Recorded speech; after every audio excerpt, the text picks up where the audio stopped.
Përshëndetje të gjithëve, ju ngjatjeta. Jemi në episodin e 7 dhe të fundit të Tirana 360 gradë. Një podcast që mundsohet nga Bashkia e Tiranë. Deri më tani jemi përpjekur që të flasim për disa dimensione të Tiranës, por diçka është e pa kontestueshme, e pa diskutueshme që Tirana është një qytet shumë i zhurmshëm, plot jetë, por gjithashtu në zhvillim të vazhdueshëm. Çdo ditë ndërtohen gjëra të reja, krijohen hapësira të reja inovative në favor edhe të kulturës urbane dhe pyetja që lind në këtë moment dhe çfarë më bën mua sens që të jetë si episodi fundit i kësaj serie podcastes është si do duket Tirana në të ardhmen, si do duket nesër dhe cilat janë këto hapësira dhe për çfarë janë krijuar xhanam. Sot do të kemi dy të ftuar shumë të këndshëm me të cilët do diskutojmë për vizionin në një Tiranë në të ardhmen, në një Tiranë më të zgjuar, më të qëndrueshme, më të përshtatshme për gjithë ne. Do të flasim disi për kulturën urbane, për hapësirat për të rinj dhe projekte të ardhshme. Për këtë do ta nisim më herë me të ftuarin e parë, e cila është një mike e vjetër, Agisa Xhemalaj, arkitekte shumë e zonja, një vajzë grua në mrekullueshme, pedagoge gjithashtu. Ju sugjeroj të ndiqni edhe në fakt të gjitha intervistat mediatike të Agisës, sepse Agis mua më duket sikur edhe profesioni juaj duhet të jetë një farë entiteti përkrah përtej familjes, besimit, një farë psikologu që ndihmon edhe në shtëpitë e gjithë secilit, në hapësirat e gjithë secilit, po rrjedhimisht edhe të jetës. Është e vërtet, sepse ti je arkitekt, do të thotë ti je pak nga të gjitha, po sigurisht mbi të gjitha ti je psikolog. Ai më pëlqen shumë kjo pjesë. Të falenderoj shumë që ka ardhur Agis. Faleminderit për ftesën, shumë kënaqësi. Edhe unë jam shumë e kënaqur dhe më duket sikur je njeriu i përshtatshëm me të cilin mund të flas për këtë gjë që në fakt unë di shumë pak. Kam mësuar shumë prej të ftuarve të mëparshëm në disa dimensione të Tiranës, por tani do largohemi që ta shohim pak nga një tjetër optik. Si do duket ty personalisht ky transformimi urban i Tiranës, le të themi? Nëse mund të flasim deri diku për projektet, për sfidat që hasen, çfarë është duke ndodhur dhe sa pozitiv të duket? Tirana në fakt është një qytet i cili është duke u zhvilluar me hapa maramëndse, do të thosha. Është bërë një plan i përgjithshëm për Tiranën, Tirana 2030. Për këtë ka ardhur një arkitekt shumë i njohur italian, Stefano Boeri. Besoj kush ka shkuar në Itali, në Milano, e njeh ndërtesën e famshme Bosco Verticale. Është ai arkitekti që ka projektuar godinën, ai që ka bërë ose studiuar, hartuar planin e përgjithshëm të Tiranës. Quhet Tirana 2030, është një plan i cili përpiqet ta shohë Tiranën me një sy tjetër nga ç'është parë deri tani. Tirana policentrike mbi të gjitha. Çdo thot policentrike. Që do të ketë shumë qendra. Tirana do të marrë një zhvillim shumë të madh. Nëse ne shohim për shembull një nga ato pjesët e Tiranës të rëndësishme e cila është duke u zhvilluar dhe do zhvillohet akoma më shumë më vonë, është pjesa e zgjatimit të bulevardit. Pjesë e cila do të jetë një qendër e re e Tiranës, një qendër e cila sigurisht do të zhvendosi, si të thuash, në një farë mënyrë fokusin nga bloku që ne jemi mësuar deri tani, nga Myslimshyri, nga 21, nga Rruga e Kavajës e me radhë, dhe do të zhvendoset pikërisht në këtë pjesë fokusi. Do të zhvendosen një pjesë e objekteve që janë një pjesë e objekteve edhe të rëndësishme, institucioneve, siç për shembull Bashkia e Tiranës është një nga objektet që do të zhvendoset atje. Sigurisht objekti qendror do të qëndrojë sepse është historik, ceremonial, por komplet administrata do të shkojë atje, gjykata do të shkojë atje dhe gjithashtu do të bëhet një muzej i artit modern. Sa interesante. I cili do të bëhet sërish në të njëjtën hapësirë, përveç kësaj do të ketë shumë hapësira kulturore të dedikuara në këtë zonë dhe sigurisht do të ketë bloqe banimi me godina polifunksionale, që do të ketë banim, do të ketë shërbime dhe kjo është shumë e rëndësishme. Tirana 2030 në fakt, një ndër veçantitë e saj ka dhe vertikalitetin e objekteve, që do të thotë ne ose më saktë arkitekti i cili e ka studiuar ose e ka hartuar planin e përgjithshëm ka dashur ta shohë me një tjetër sy zhvillimin e Tiranës. Objekte të larta, po me një njoll të vogël. Çdo të thotë një njoll të vogël, që metri katror i ndërtesës i parë nga sipër, si ta shohësh nga syri i zogut, është shumë i vogël, pra njolla e objektit, por ndërtesa është shumë e lartë. Që do të thotë metrat katror janë po aty, por objekti është më elegant, më i lartë dhe kjo gjë jep mundësi që të shfrytëzoj sa më pak hapësirë për ndërtim dhe të japi më shumë hapësirë gjelbërimit. Pra, kjo është pak a shumë, si të them, pjesa e vizionit, konceptit e vizionit të planit të përgjithshëm të Tiranës. Pra, kur thua Tirana 2030, presupozohet që në 2030 ta kemi të realizuar të gjithë këtë mori projektesh, apo janë gjëra që janë në proces edhe... Janë gjëra që sigurisht janë në proces, ajo shihet që deri në 2030 duhet pak a shumë që këto gjëra të përfundojnë. E kuptoj. 2 episode më parë në fakt jemi pasur të ftuar një agent imobiliar i cili na e bëri këtë spoilerin para se ta bëje ti, që qendra e Tiranës tashmë do të zhvendoset tek bulevardi i ri. Dhe kjo ideja, domethënë, e kullave të larta, shumë funksionale, por duke i dhënë më shumë fokus gjelbërimit. Domethënë ndërtesa bëhet më e vogël, por më e lartë dhe kjo i jep më shumë mundësi që të shfrytëzohet më pak hapësirë për ndërtim në një parcelë dhe më shumë hapësirë për gjelbërim. Por metrat katror të ndërtesës janë po aty sepse katet janë më të larta. E kuptoj. Pra edhe hapësirat rrjedhimisht janë të mjaftueshme edhe për familjar apo për çfarë do lloj. Unë nuk e kam dëgjuar, nuk e kam ndjekur atë agentin imobiliar që ishte, por gjëja që unë mund të them është që kush ka në plan të blej. Ai e ka thënë. Okej.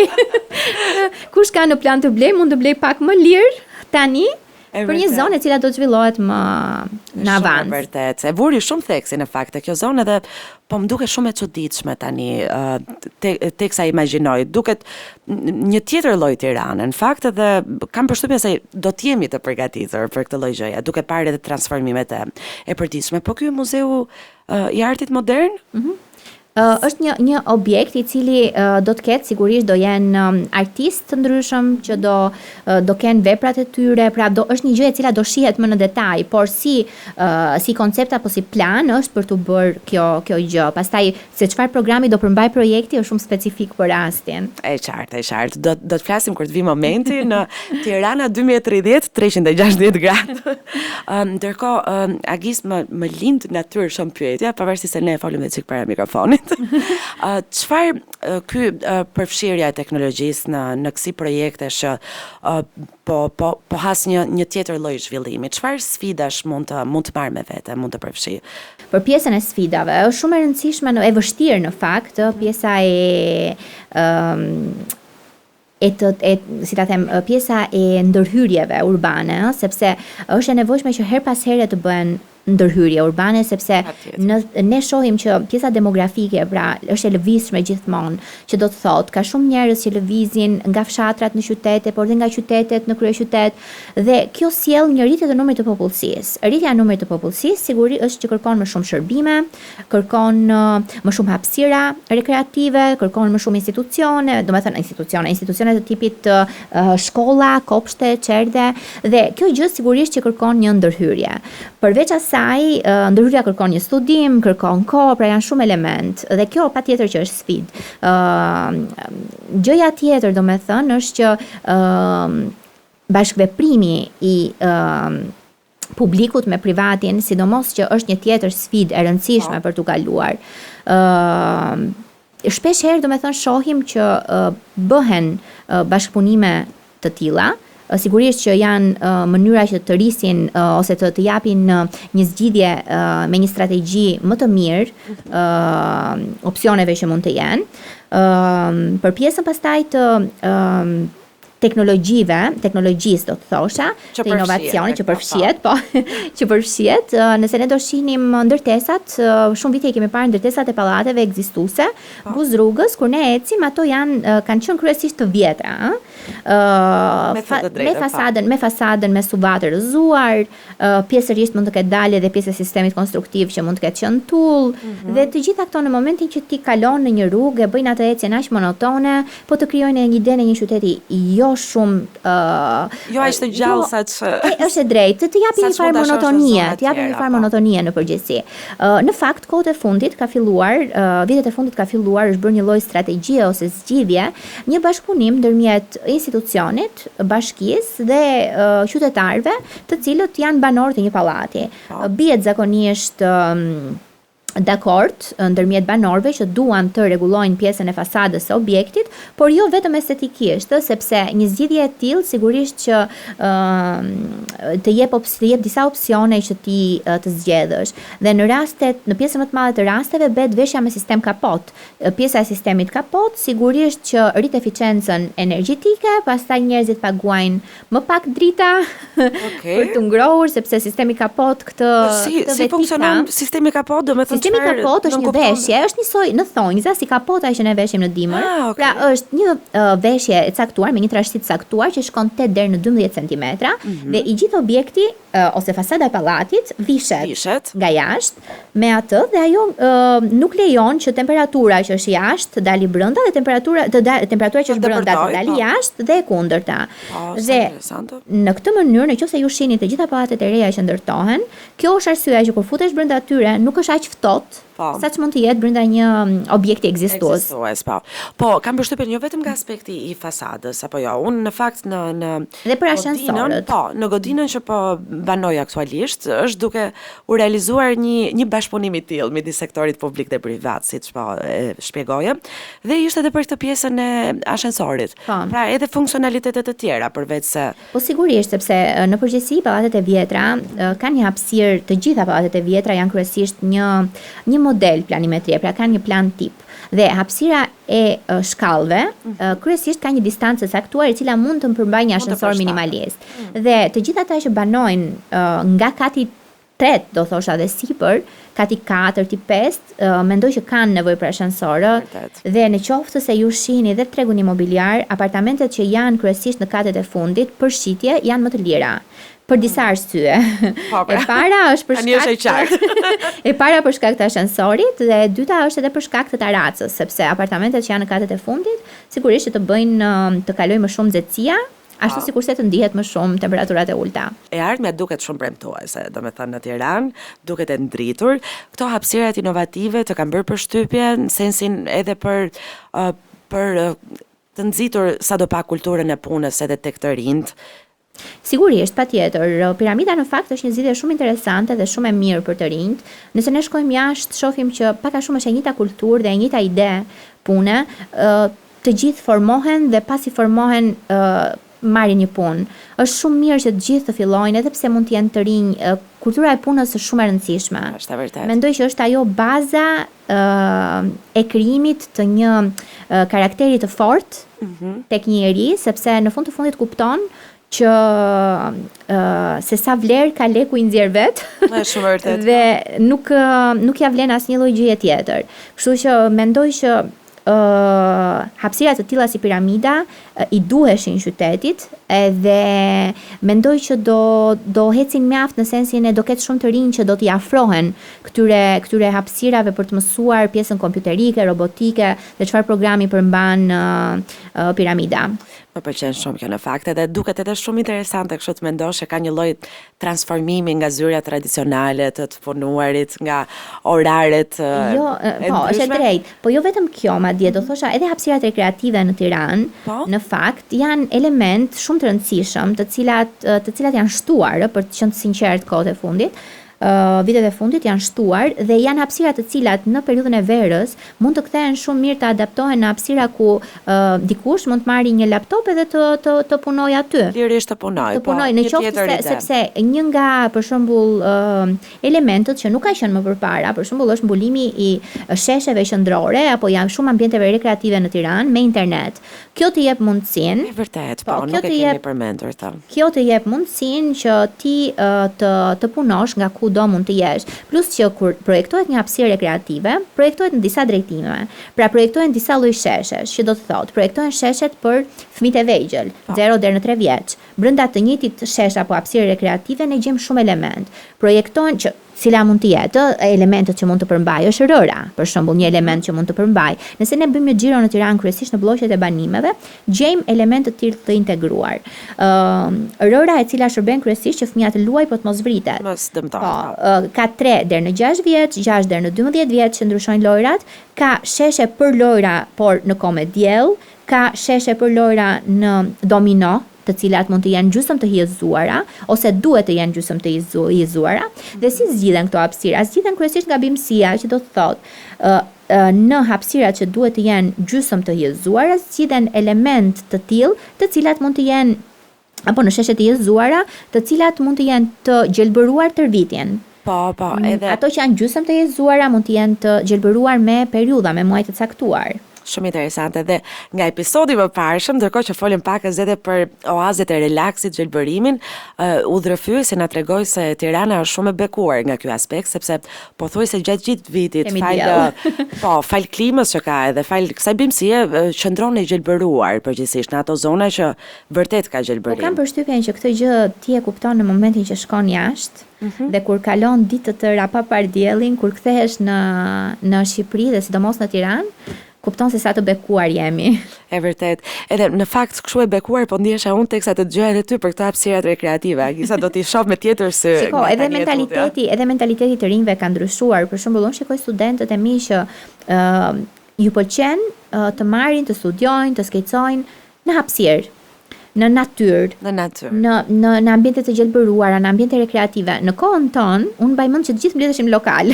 Vërtet. Të gjithë mblidheshim në lokal në vitet që unë kam qenë në fakultet dhe gjenim një lokal, mund të ishim 10 veta, aty hapnim projekte dhe punonim aty tërë ditën. Është e vështirë të ruhet identiteti kulturor duke konsideruar këto zhvillime kaq të vrullshme, këto lloj transformimesh, kaq teknologji të reja.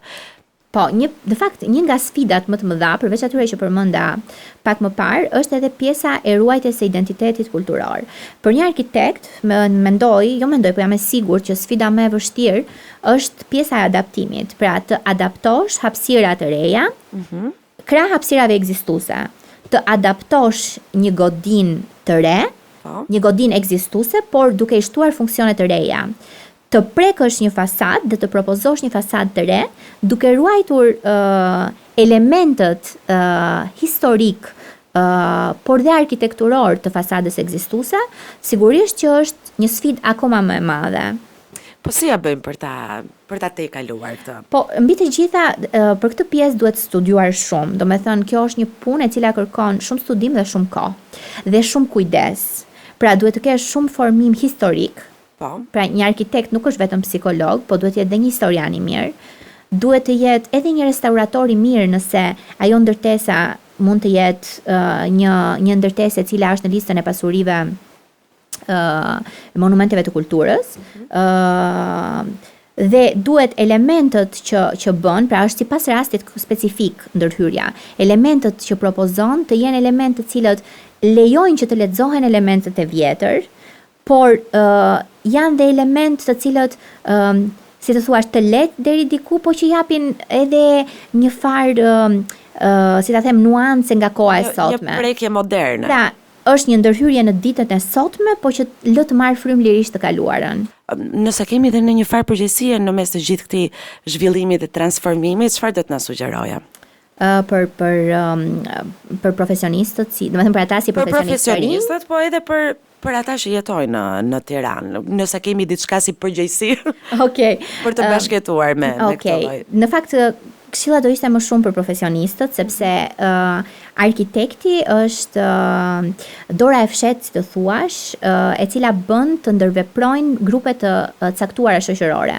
Pra, ne në jetën tonë të përditshme nuk e kuptojmë si dhe pse komunikojmë me shumë grupe të tjera shoqërore. Por në qoftë se bëhet për shembull një hapësirë kalimi në një park dhe kjo hapësirë kalimi ka 2 pika të caktuara që vinë, njërin e ka në veri dhe tjetrin në jug, dhe bashkohen në qendër, është pikërisht grupi i njerëzve që bashkohen në këtë pikë, të cilët takohen për ditë përshëndeten, pa e kuptuar që ajo gjë është bërë qëllimisht për të bashkuar këto lloj grupe njerëzish, të cilët duan apo s'duan janë të detyruar të ndërveprojnë me njëri tjetrin. Absolutisht. E vetmja gjë që unë do doja t'u thosha studentëve të mi është që në çdo gjë që projektojnë të jenë profesionist në kuptimin e vërtet të fjalës, të pandikuar nga askush, të pandikuar nga investitorët, të pandikuar nga shumë gjëra dhe të japin atë që ata mendojnë vërtet që duhet. të thonë fjalën e tyre si profesionist. Pastaj pranohet apo jo është gjë tjetër, por është e rëndësishme ta thuash. Agis, falenderoj jashtëzakonisht shumë. Faleminderit. Me mua. Ty ishte shumë kënaqësi.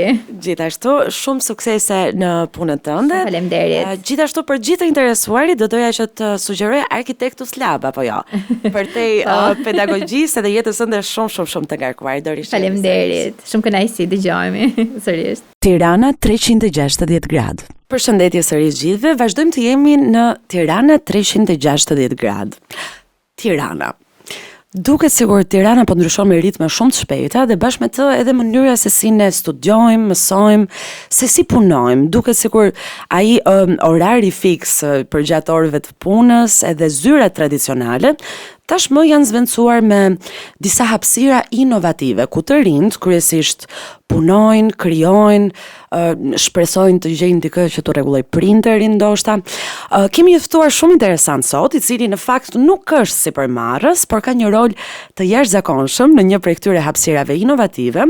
Ai quhet Corrado Aliaj, është një djalë jashtëzakonisht i talentuar, ka studiuar stomatologji në fakt, pra duhet të ketë edhe titullin e mjekut, aq të kërkuar, aq të dashur, aq të vyer. Është gjithashtu një stand-up comedian jashtëzakonshëm, mua pëlqen shumë sensi i humorit që ti ke. Dy herë ka parë gjithsej. 3. Kam parë 3 herë, por edhe tjetra s'juhet, se do la keq. Jo, nuk është e vërtet. Kështu që po ta them qëllimisht këtë, vetëm të vesh një farë përgjegjësie, që jo të na bësh për të qeshur, se do flasim vërtet seriozisht, por në qënë se unë kam kënaqësinë dhe dhimbjen që këtë podcast ta mbyll bashkë me ty, do doja të ishte pak më e këndshme. Dhe ishim tek hapësirat inovative për të rinj. Çfarë do të thonë hapësirë inovative? Hapësira inovative do t'jap për kufizimin tim, totalisht shumë modest. Ky është një podcast shumë i lirshëm, mund të flas shumë lirshëm me ty. Kështu që faleminderit për radh parë për këtë mundësi. Inovative, do ta konsideroja diçka që është ndryshe nga normaliteti ose nga ajo çfarë jemi mësuar. Bëj në prill 4 vite shkuar, 4 vite shkuar. Wow. Që jam pjesë e Tumo Tiranës, krenarisht jam pjesë e Tumo Tiranës. Dhe uroj sa më gjatë. Faleminderit. E kam shumë për zemër. Është vetë në momentin e parë kur u hasa me këtë mundësi, me Tumo Tiranën, ishte një wow moment. Rreth parë vetëm në aspektin e hapësirës. Nuk po bëj lëra fjalësh, por kontakti im i parë që kisha me Tumo Tiranën ka qenë tek ambientet e vjetra, aktualisht Air Albania Stadium, në kompleksi. Ka qenë atje. Ka qenë atje. Provizore sigurisht, dhe ndonjëherë të vjen keq sepse ti e din që do të largohesh nga ai ambient. Kuptohet për të shkuar në shtëpinë tonë të re që aktualisht është tek piramida e Tiranës, e rikonceptuar, e rijetëzuar, edhe momenti i parë ishte vetë hapësira, sepse ti vendosesh në një ambient që ishte totalisht dedikuar për të rinjt. Tuma funksionon për moshat nga 12 deri në 18 vjeç, dhe ishte një wow moment sepse ti shikoj pjesën e hapësirës, një hapësirë pa mas që syrit të livadhiste lirshëm për të shkuar deri në fund, dhe ardhur nga ambientet ku ne vim, për shembull qytetet ku ne kemi jetuar, hapësirat nuk janë gjë që i përkufizon zakonisht qytetet. Janë hapësira ndonjëherë të bllokuara që detyrimisht ndonjëherë të mbushin, të marrin frymën, jo në sensin e keq të fjalës, por që ishte fiks një hapësirë dedikuar që ishte totalisht hapësirë. Dhe kishte dritë, kishte jetë, kishte zhurma fëmijësh që nuk mund të them as zhurma, ishin fiks tinguj, sepse ishte shumë bukur ka atë pjesën e gjallërisë që ndonjëherë e harron. Tuma në vetvete, gjerësisht në pjesën e zhargonit publik, të paktën të flasim për sa i përket studentëve që ne kemi, njihet si, nuk do të them as si qendër teknologjie, qendër kompjuterash. Qendër kompjuterash. Unë e kam dëgjuar këtë në fakt. Njihet si qendër kompjuterash. Dhe sa më shumë bijem në kontakt në momentin e parë që studentët vinë, ne bëjmë një bisedë totalisht nuk do të them formale, as jo formale, por shumë të ngrohtë dhe të lirë me studentët, sepse një nga filozofitë që me të vërtet mundohemi që ta implementojmë është pjesa e qenurit të lirshëm, të lirë, që të kenë mundësinë ato vetë të bëjnë më të mirën për veten e tyre, kuptohet me rolin ton unë dhe kolegët e mi si mentor ose më saktë si learning coach që ne e përdorim, nuk e di as çfarë termin shqip do të trajner të mësimdhënies. Mësimdhënies ose workshop leader ose drejtuesi të punëtorisë. Tash. Okay. Jemi, ja? Jemi. Yes. Disiplinat janë 10 të ndryshme, është programimi, robotika, zhvillimi i lojrave, 3D modeling, vizatimi që qëndron si vizatim në vetvete, krijimi i karaktereve, por animationi ose vizatimi në lëvizje, graphic designi, muzika që ndonjëherë kështu me biased, me një lloj paragjykimi pozitiv që kanë për veten, kur studentët kanë një moment që ato bëjnë zgjedhjen, do të zgjedhin 4 disiplina ku të fokusohen, zgjedhin 3.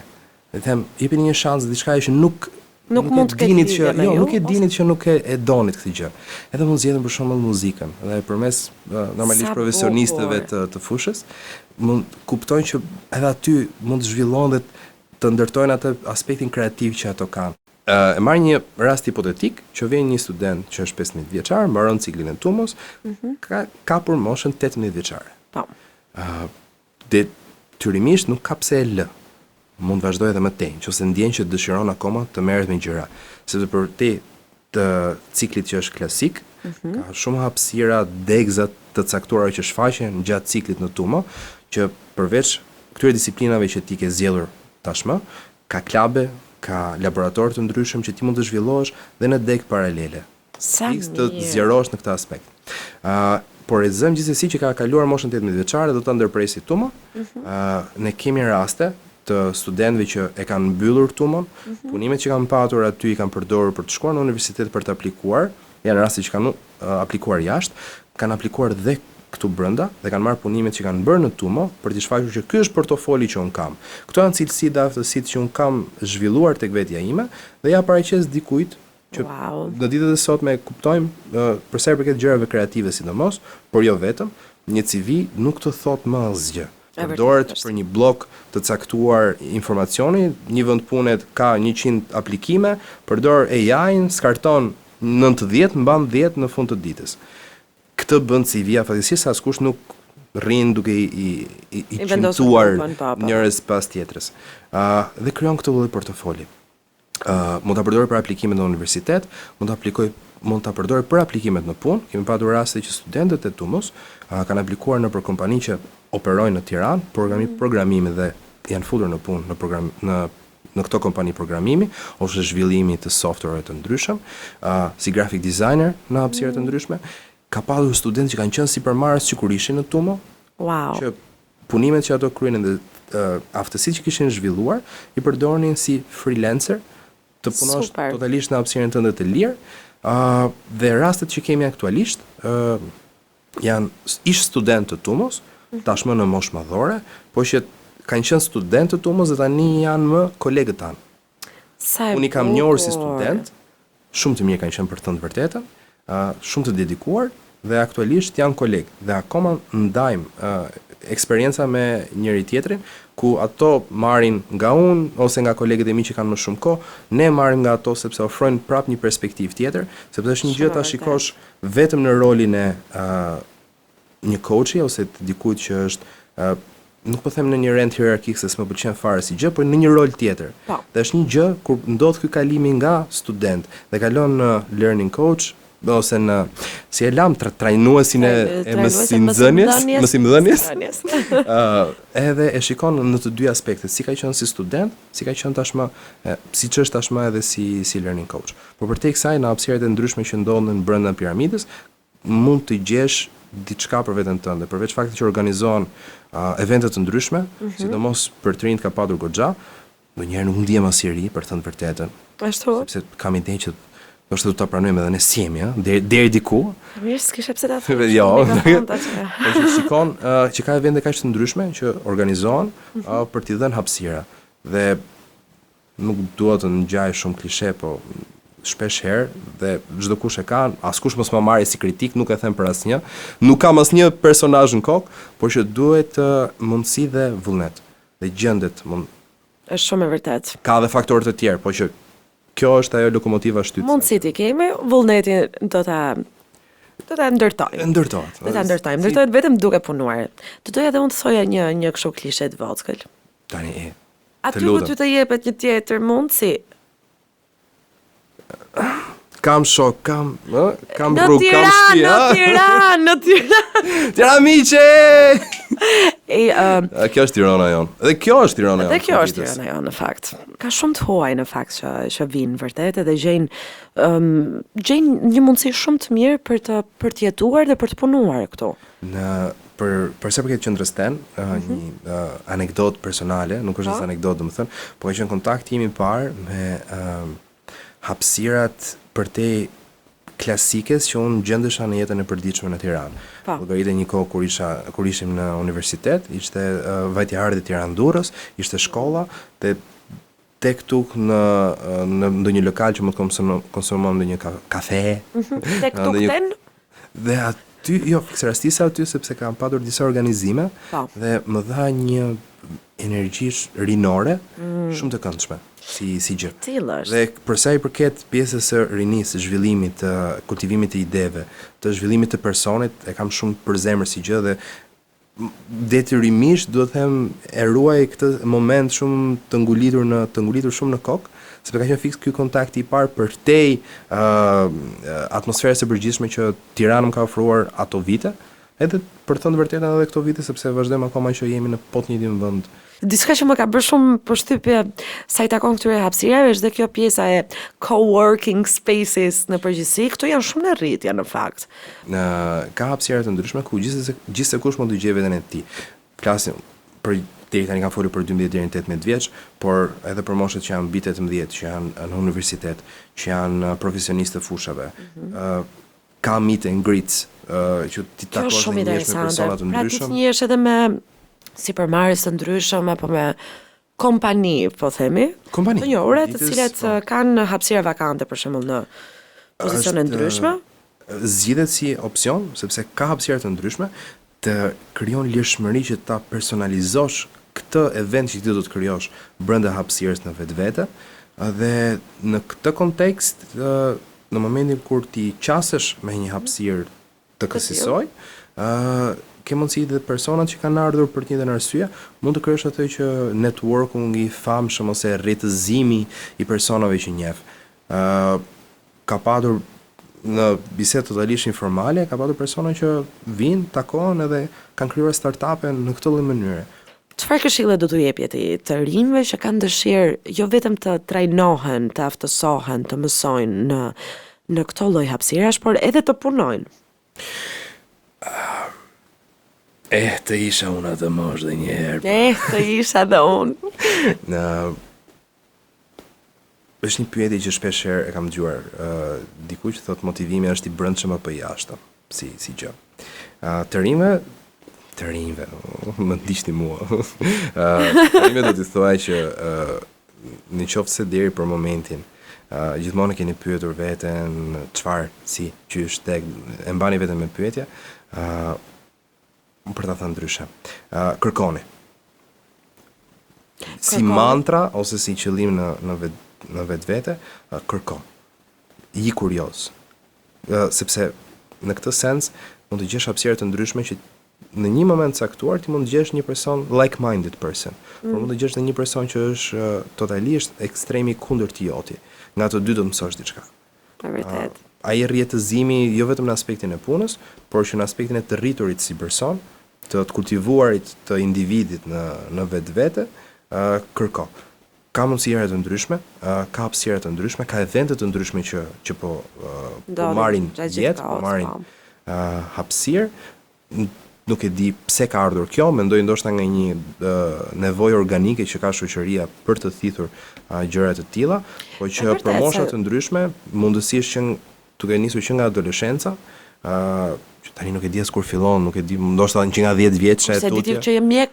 Nuk ka ndryshuar kohrat, po them që nga 10 vjeç e sipër, kërkoni sa më shumë. Është moment njeriu mëson gjatë gjithë jetës, është një nga ato klishet e caktuara apo që unë besoj. Absolutisht, deri në momentin që i thot vetes stop, pastaj okay. Na ka thënë Michelangelo në moshën 87 vjeçare. Un grande lui. Por kërkoni, vetëm gjë është kërkoni. Kërkoni më shumë nga vetja, kërkoni më shumë nga personat që keni përreth, kërkoni sa më shumë që të jeni më të mirë rreth parë për veten tuaj, por njëkohësisht do të jeni më të mirë edhe për shoqërinë ku jetoni. Jo vetëm në rrethin e ngushtë, unë tin ai ajo, Më pëlqen fakti i kësaj të mësuarit gjithë jetës dhe fokusi që ti vendos marrëdhënieve njerëzore dhe komunikimit. Prandaj quhen marrëdhënie sepse marrim edhe japim gjatë gjithë kohës nga njëri tjetri dhe për sa kohë ti e realizon këtë edhe me ish studentët tut, të cilët tashmë i ke koleg, unë nuk di ç'të them. Mora dhe dash edhe unë në këtë episod. Dhe marçim e japçim, dhënçim, marçim e dhënçim sa më shumë i njëri tjetrit. Shumë e vërtet. Me shumë episodi i fundit më vjen shumë keq. Edhe mua më vjen keq, por jam shumë e lumtur që do ta mbyllësh ti ama. Miq. Faleminderit që ishit me Tirana 360 gradë. Ky është epizodi i fundit. Fatkeqësisht, por me shpresën që do të kemi epizode të reja dhe deri atëherë ne ju themi mirupafshim. Kërkoni. A do të vazhdoj për me atë? Bëni foto tek piramida. Bëni foto te piramida, po. Bëni foto te piramida dhe bëni tag. Sa po ndoqët Tirana 360 gradë, një podcast që mundësohet nga Bashkia Tiranë.